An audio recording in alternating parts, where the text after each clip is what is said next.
بسم الله الرحمن الرحيم. السلام عليكم ورحمة الله وبركاته. كلن كلو xiiso badan oo muuqaaladii caafimaadka iyo cilmi nafsiga. barnaamijka caawan waxaan doonaynaa u balansannahay qeybtii saddexaad ee cilmi shakhsiyadeedka oo podcasts kala duwan aan uga hadlaynay. labadii qeyb hore waxaan uga soo hadalnay group A iyo group B ee dad kale cilmi shakhsiyadeedka. sidoo kale waxaan soo sharaxnay waxa uu yahay cilmi shakhsiyadeed. waa dad group oo ilaa 10 cilmi shakhsiyadeed oo la tilmaamo oo ah dad cilad leh oo hab dhaqanka dadka si ula dhaqmayaan iyo sida ay u fikirayaan khalal ka haysta taasoo marka problem ka qabsanaysa mashaakil badan bulshada kala kaga imaanaysa. groupkan saddexaad ama group C inta badan waxaa cilad ka haysta cabsi ayaa waxaa ka haysta habka uu u fikirayo oo iyo habka uu sidoo kale dabeecadda hab dhaqanka uu sameynayo ka soo baxaya ayaa khalal maadaama nafsi ay haysato labadaas arimood ayaa dhibaato ka qabsanaysa. marka waana cabsi ayaa arintan sal ku haysa oo wuxuu ka cabsanaya mesela inaan muhiimad la siinin, wuxuu ka cabsanaya habka uu fikirayo yani inay khalal ka jiro, inuusan muhiim ahayn. waxyaalahaas ayaa ku dhex jira shakhsiyadan. okay, cilada ugu horeysa ama cudurka ugu horeeya waxa weeye avoidant personality disorder. waa cilad ama khalal nafsi ah oo caqli ah oo dadka qabsada qaybtood bulshada ku dhex jira, waxayna aad sensitive ama xasaas uga yihiin in wax laga sheego ama la dhaleeceeyo. dabcan qof kasta oo dabiici ah haddii wax laga sheego yani wuu dhibsanayaa nafsi ahaan ama jir ahaan ama caqli ahaan inay dhaawacdo ama kalsoonidiisa hoos u dhigta ayaa dhici karta. laakiin wuu ka gudbayaa qofka hadduu u samaysan yahay macnaha ama awood buu leeyahay kalsoonidiisa inuu soo ceshto markiiba. laakiin dadkan waxa weeye aad bay xasaas uga yihiin oo u dhibaysa macnaha dhibaato badan kala kulmayaan oo nafsadiisa dhaawac badan u gaarsiinaya haddii wax laga sheego ama la dhaleeceeyo oo ma jecla arrintaas. sidoo kale waxay nafsi ahaan u dareemaan inaysan ahayn dad wanaagsan oo kale ama aysan ahayn muhiim, aysan bulshada dhexdeeda ka ahayn. waxay kaloo dareemaan in dadka ay diidayaan oo kale oo macnaha aan muhiimad la siinaynin ayaa dareen nafsi ah oo ku dhex jira ay tahay, maaha wax xataa sabab ay dadkii kaga imaanaya maaha ee iyaga macnaha keenaya. marka taasa waxay keenaysaa marka inay sameeyaan awood badan inay geliyaan sidii dadka ay usoo jiidan lahaayeen, dad badan ay u baran lahaayeen, asxaab badan u sameyn lahaayeen, ayaa dhibaato badan ay ka qabsanaysaa arrintaas. sidoo kale kama qayb qaataan dhaqdhaqaaqa bulshada ka dhex socota ama shaqooyinka bulshada muhiimka u ah ama dadka ay ku xiran yihiin laftirkooda. waxay isku dayaan inay ka yara baxaan oo ka yara go-aan si bay macnaha gooni isu yeelaan oo isku xirxiraan, xirxir fara badan oo bulshada inay iska xiraan aad ayay isugu dayaan. dadkan bulshada maadaama ay iska xirxirayaan ma jecla inay activitieska bulshada ka dhex jira ama dhaqdhaqaaqa bulshada ka dhex jira inay ku dhex milmaan ama ka dhex shaqeeyaan. aad bay waxay isugu dayaan inay gooni noqdaan oo ma jecla xataa dadka cusub ay baranayaan, dadka hore ayay isku ilaaliyaan. sidoo kale waxay leeyihiin xishood aad u fara badan iyo qajilaad aad u xadka ka baxsan, gaar ahaan inay la dhiilgareeyaan dadka cusub oo arrintaasi aad bay nafsadooda culays badan uga dareemaan, mana ku raaxaystaan dad cusub inay bartaan. waxaa kaloo ay leeyihiin macnaha inaysan dadka cusub iyo howlaha cusub iyo macnaha waxaasoo dhan inay aada u dhibayso ayaa dareen ah ayaa nafsadooda u sheegaysaa. xataa ilaah mara qaybtood ay gaarayso inay kala gareeyaan ama jaraan xaflad loogu yeeray ama goob munaasabada oo ay dhici karto inay dad cusub ku bartaan oo kale inay markiiba jiraan, sababtana shakhsiyadooda ay keenayso inay qol isku soo xiraan. marka dambena dadka waxaa dhici karta xaaladkan inay ku keento xaalad kaloo nafsi ah oo ay dadkaas ay ka dhex baxayaan, ay ku keento inay keligood isla hadlaan maadaama laftirkooda ay dareemayaan kalsooni darro dhinaca ku saabsan xataa inaan la aqbalsanayn oo bulshadii aysan aqbalsanayn oo ay dhibaato dhinacaasna ka haysato.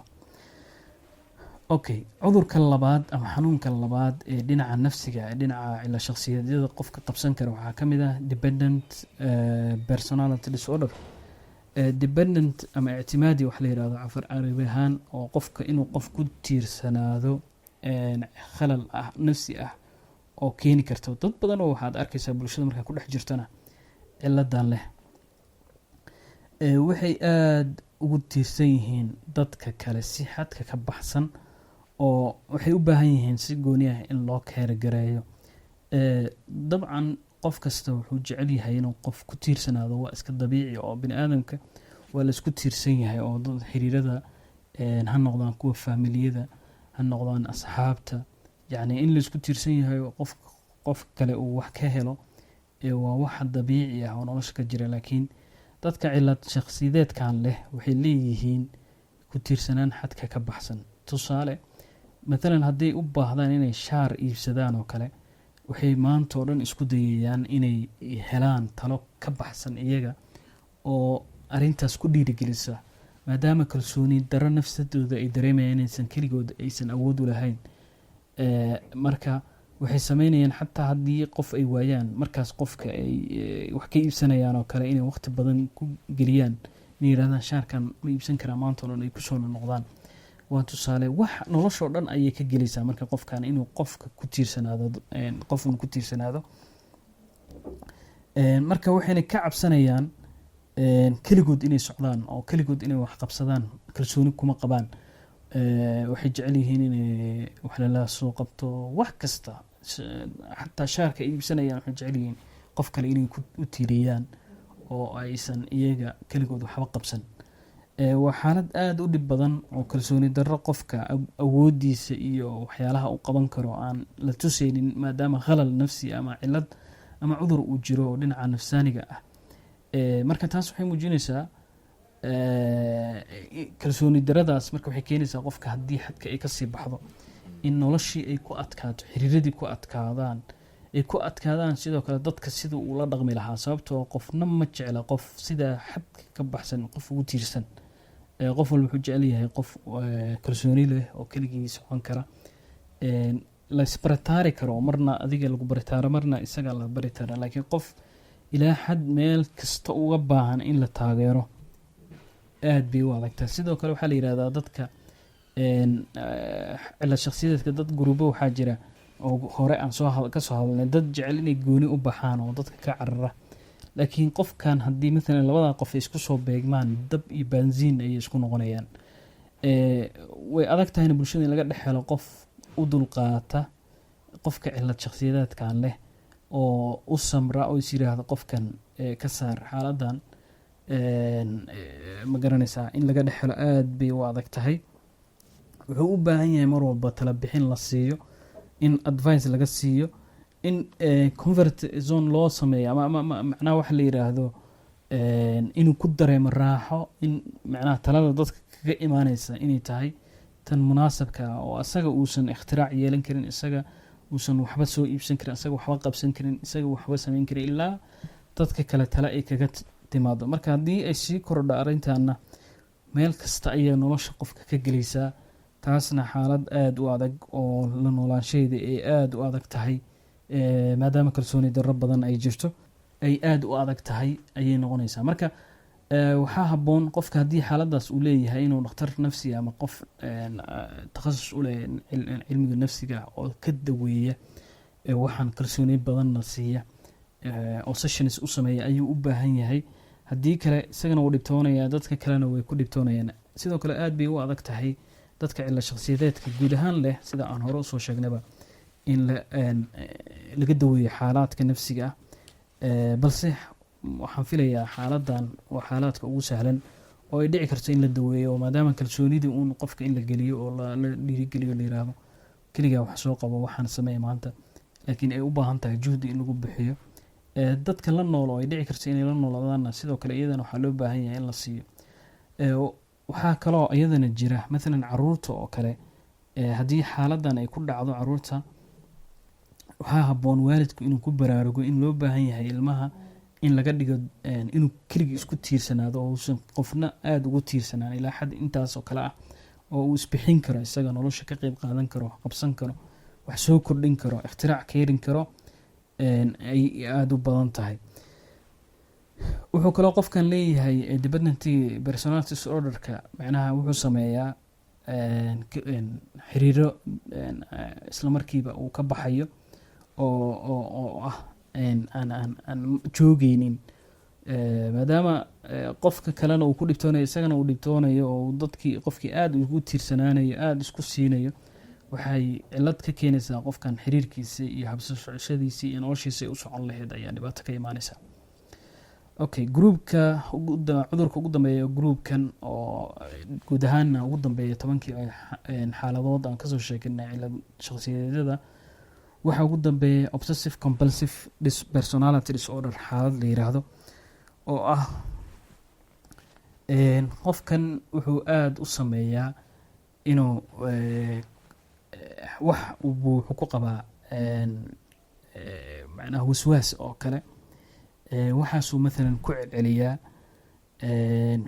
maalan waxbuu detail u baahan yahay, maalan waxbuu detail gareynayaa oo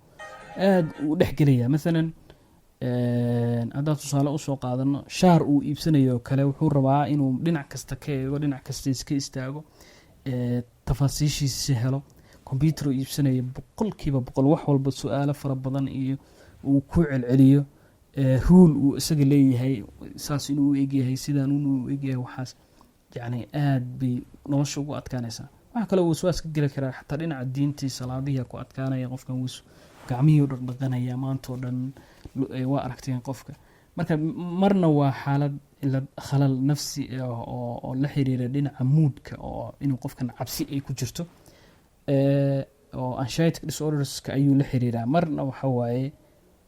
khalal dhinaca caqliga ama maanka qofka ka haysto oo personality disorder ama cilad shakhsiyadeed ah, oo kan hadda ka sheekeynayna obsessive compulsive personality disorder ah. wuxuu aad qofkan wuxuu sameeyaa fikir aad u fara badan, oo inta badan wuxuu isku dayaa inuu wax walba perfect ay noqdaan oo sida ugu hagaagsan. marka uu raadinayo inuu maanta dhan gacanta dhaqayo, wuxuu isku dayayaa inuu sameeyo inuu noqdo qofka perfectiga ah. xataa shaqo kastoo la qabanayo wuxuu jecel yahay inay perfect noqoto, sida ugu hagaagsan, sida ugu fiican, juhdi badan ku bixinaya. marka taasna waxay keenaysaa noloshii oo ayaa adkaanaysa, xaaladkii oo dhan baa qofka ku adkaanaya iyo sida uu u noolaanayo.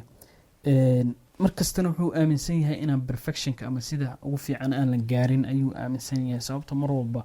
waxbaa dhiman nolosha, yani wax perfection ma jiro. wax kastoo la qabanayana wuxuu jecel yahay in laga dhigo perfection. dadka way isku dhici doonaan qofkan, weliba hadduu maamul oo galo oo kale ama meel mansab uu kasoo muuqdo, wuxuu aada u jecel yahay wax walba inay noqdaan wax rule oo regulation la raacayo oo aan laga bixin. haddii laga baxana ay khalal oo dhibaato badan ay lagala kulmayo. wuxuu kaloo sameynaya project kasta wuxuu jecel yahay ma dhameynayo project, mashruuc kasta waa furan yahay, sababtoo ma aaminsan inay mashruuc kasta u dhamaaday oo yani perfection ma leh oo guul lagama gaarin buu aaminsan yahay mashruuc kasta. marka walidaalika mashruuc baa u furan, isagoo kan furan buu mashruuc kale furayaa, sidoo kale saas unbuu ku soconaysaa noloshiisa. xataa dadka la shaqeynaya aad bay ugu dhibtoon doonaan oo khalalka nafsiga qofka dhibaato badan ayaa lagala kulmi doonaa. wuxuu kaloo jecel yahay inuu dadka kontrolo, xaaladaha iyo waxyaalaha uu dareemaya ayuu aad ugu jecel yahay. mana jecla dadka inuu siiyo fursad ah inay dadka iyaga laftirkooda uu ku tiirsanaado shaqo u dirsado, sababtoo maalan hadduu maamul meel ka yahay oo kale, macnaha waxaa la rabaa maamulka inay shaqadii ay kala baxsanaato, qof hiblaayo wax u dir, qof hiblaayo u dir. laakiin qofka maadaama khalal ama cilal nafsi ay ku jirto, waxa waaye wuxuu sameynayaa shaqadii oo dhan isagaa isku koobaya, dadku ku kontroolaya shaqooyinka, xataa uu u diro dhibaato badan ayuu ku haynayaa. taasna waxay keenaysaa marka isku dhac ayay keenaysaa, ama shaqadii laftirkeeda inay challenge ama caqabad kala timaado. dhinaca kale xataa xiriirkan guurka laftirkiisa yani kuma tiirsanaanayo macnaha xaaskii. hadday gabadhii tahayna odaygii kuma tiirsanaanayso, macnaha waxyaalaha qaybtood uma deynayso, isagaa raba ama iyadaa rabta inay wax walba ay qabato, wax walba ay perfection ay ka gaarto ama ka gaaro. taasna waxay keenaysaa marka isku dhac qofka kale kaga imaanaya. wuxuu kaloo aada u leeyahay inuu ignore gareeyo ama tajaahul ka sameeyo ama iska indhatiro asxaabtiisa, qaraabadiisa, ehelkiisa, maadaama uu inta badan focus gareynayo shaqada uu isleeyahay perfection ka gaar, ama mashruucu markaas wado ayuu kaga mashquulayaa dadka oo dhan. taasna iyadana dhibaato badan ayay ka keenaysaa. wuxuu kaloo leeyahay waa qof adag oo qallafsan inta badan, canaad badan oo aad yani dadka u dhiba. wuxuu kaloo leeyahay ma leh wax la yiraahdo flexibility-ga ama qofka inuu yani noqdo qof dee furfuran oo maalan hawshan hadday socon weysay hawl kale loo gudbo, ama waxaan way socon waayeen culays baa jira. yani sidoo kale akhlaaqiyaadka uma aha moralka bulshada ka dhex jira iyo waxyaalaha ethicska ama akhlaaqiyaadka laisku waafaqsan yahay uma hayo wax la yiraahdo sympathy ama kama shaqeynayo, ama taqaaliidda waxaasoo dhan value-ga bulshada ka jira waxaasoo dhan isaga uu ka gudbaya. wuxuu jecel yahay waxyaala rule isaga uu samaystay iyo regulations gooni ah oo isaga u muuqda in lagu wada socdo. haddii lagu socon waayena cinaad iyo dhibaato iyo dadkii inuu focus gareeyo inuu dhibo ayaa kasoo fulaysa. masalan tusaale haddii halkan aan usoo qaadana, masalan yani waxaa la rabaa hadda dhinaca lacagta oo kale culays badan baa ka haysata, oo masalan budget baa la dejiyaa sanadkii ama bishii, ama familiga loo dejiyo ama meesha uu ka shaqeynayo. budgetka la dejiyay mara qaybtad waxaa dhici karta inay wax isdaba maraan. qofkan ma aqbalayo in flexible uu yimaado oo laga gudbo, yani dhibaata timid ama waxbaa soo kordhay, wixii ma aqbalay maxay usoo kordheen baa macnaha nafsta uu la dhigaya oo uu rabaa in uu ku kontrolo dadka. marka waa xaalad nafsi ah ama khalal nafsi ah. haddii qaar ka mid ah ama qof ku aragta ama adiga isku aragta laftirkeeda inaad fahantid qofkan inuu khalal nafsiga leeyahay, qeyb ka mid a habka ula dhaqmaysa ayay noqonaysaa, oo inaad la murantid iyo inaad juhdi ku bixisid inaad wax ka bedeshid markaas isla markaas, yani inaan waqti gelin ayaa kuusoo baxaysa. marka waxaa muhiim ah haddii adiga leedahay qofka daawanaya xaaladaasna waxaa u baahan tahay dhakhtar nafsi ah iyo tala bixin caafimaad oo guud ahaanna cilad shakhsiyadeeda aan kasoo sheekeyno oo dhan oo dul cararanay waxaa u baahan tahay haddii aad leedahay mid ka mid ah inaad dhakhtar la xiriirto, tala bixin hesho, si xaaladan aad uga bixi karto ama aad u yareyn karto dhibaatada aad bulshada adigana ku hayso adigana aad isku hayso aad uga bixi karto. marka muuqaalkeennii guud ahaan halkaas ayaan kusoo gabagabeynaynaa gruubkii ugu dambeeyey. insha allah waxaan rajeynaynaa inaan muuqaalo kale ama podcast kale isugu imaan doona haddii rabbi idmo. sidaas iyo nabadgelyo. wassalaamu calaykum waraxmatullahi wabarakaatu.